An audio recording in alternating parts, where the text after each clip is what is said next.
As we know, being a horror fan can be tough, tracking down gems while wading through oceans of pure trash. We have to endure that crap in order to get to the good stuff, so saying that, I'm gonna warn you which films you should definitely be avoiding, with our list of the top 5 worst horror movie sequels part 2. Before we begin though, be sure to stick around until the end of the video where I'll be responding to some of your comments. And with that, let's jump in. Coming in at number 5, Troll 2. Yes, you can all sleep easy tonight. I am finally including Troll 2, a movie you guys were furious that I didn't include in part 1. Released in 1990, this comedy horror centers on a family pursued by vegetarian goblins who seek to mutate them into plants so that they can eat them. Yeah, it hurts even describing it, which is why this movie is considered to be one of the worst movies ever made. Where still, the sequel has nothing to do with the original movie. Maybe that's probably for the best. Troll 2 is instead completely nonsensical, seemingly made by people who have no idea how human beings talk or interact. On Rotten Tomatoes, the film holds a rating of 6%, with many viewers turning scenes and moments into memes. We all know what I'm talking about. Editors, you know the meme. It's like the boy in the glasses and he's looking up and he's like, you know the one. Chris, you know the one, right? Yeah. Chris knows the one. However, the redeeming factor about this movie is that it falls into the category of it's so bad, it's good, making it the only movie on our entire list that you should actually watch. Do it for the memes. In at number 4, Halloween Resurrection. Right off the bat, I should say this film is pure trash, and sadly I owned this movie on DVD before growing wise and tossing it into a fire pit. Released in 2002, Halloween Resurrection is set in the original House of Horrors, aka the dilapidated home of the infamous serial killer Michael Myers, which has now become the set of a webcam reality show. But when the veteran slasher discovers that a group of university students have taken over his old killing grounds, he decides it's time to bring the blades out of retirement. Now this is the 8th installment in the franchise and arguably the worst, with the movie receiving just 11% on Rotten Tomatoes, with the New York Post saying, I quote, "It's so devoid of joy and energy it makes even Jason X look positively Shakespearean by comparison." Whoa. Shots were well and truly fired.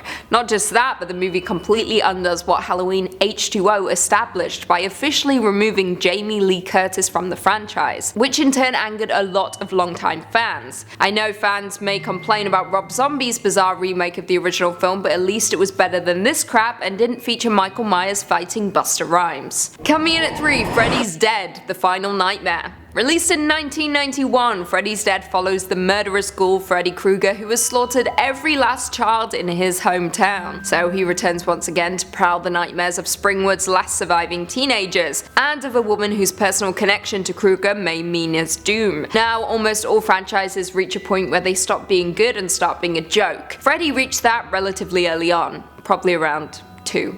Although personally I'm a huge fan of Dream Warriors, I know that most people aren't. However, Freddys Dead is the standout for the worst of the worst, with the movie being more comedic than scary, particularly the scene where Freddy straps on a power glove and plays a video game. What a joke. Sadly, at the time of its release, it was the final Freddy film in the franchise, leaving fans underwhelmed at the demise of Freddy, who failed to go out with a bag, was instead dispatched by a stick of dynamite. It felt lazy and at the time like the franchise had completely given up on itself. However, a few years later came Wes Craven's New Nightmare, which in my opinion is the second best Freddy film, right behind the original. Quote me on that. The reason being because aside from the first movie, this was the only other movie in the franchise to be directed by Wes Craven himself. That speaks wonders. Coming in at number 2, Hellraiser Revelations. Released in 2011, Hellraiser Revelations follows 2 friends who discover a puzzle box in Mexico which unleashes the Cenobite Pinhead. Now, what's painful about this is that no movie franchise has gone from cult classic to unwatchable as fast as Hellraiser, which is upsetting considering how fantastic the very first movie was. I mean, I assume most of you watched my It Came From the 80s about it.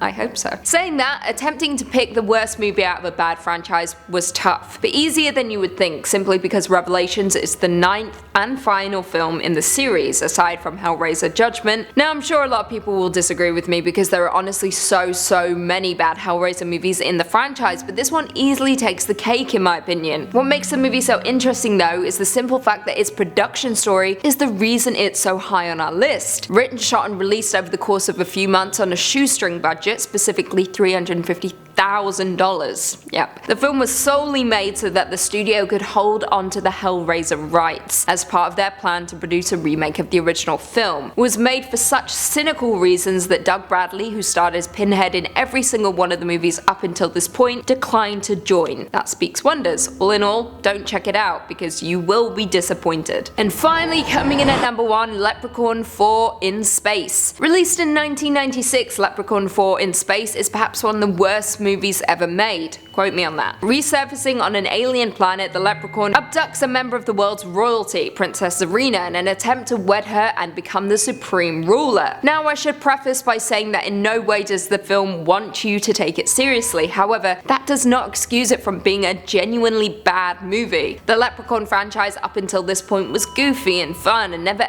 any good, but still nonetheless enjoyable. But the fourth entry takes the franchise to all new lows, offering terrible comedy in the process. The film as a whole is boring and low quality, not to mention the production design just looks cheap. The script is a shamble and the pace is so poor that its short running time feels like 3 to 4 hours long. And don't even get me started on the comedy, which isn't even comedy. We all love a bad movie once in a while, but this isn't even close to being so bad it's good. It's just so bad it should end up in the trash kind of movie. Please don't give in to temptation. Don't give it what it wants. Well, there we have it. Do you guys agree with our list? Were there any terrible horror movie sequels that we missed? Leave us all your thoughts and feelings in the comments down below and perhaps we can do about 3. Before I go though, I just want to respond to a few comments from one of our last videos. It came from the 80s, Hellraiser. Thorin693 said, the scariest Cenobite of all, Queen Lucy. Damn straight, never forget it. And Kloss said, always loved Hellraiser. Lucy would be perfect as a Cenobite. Love you, Lucy. I'm starting to see a trend here.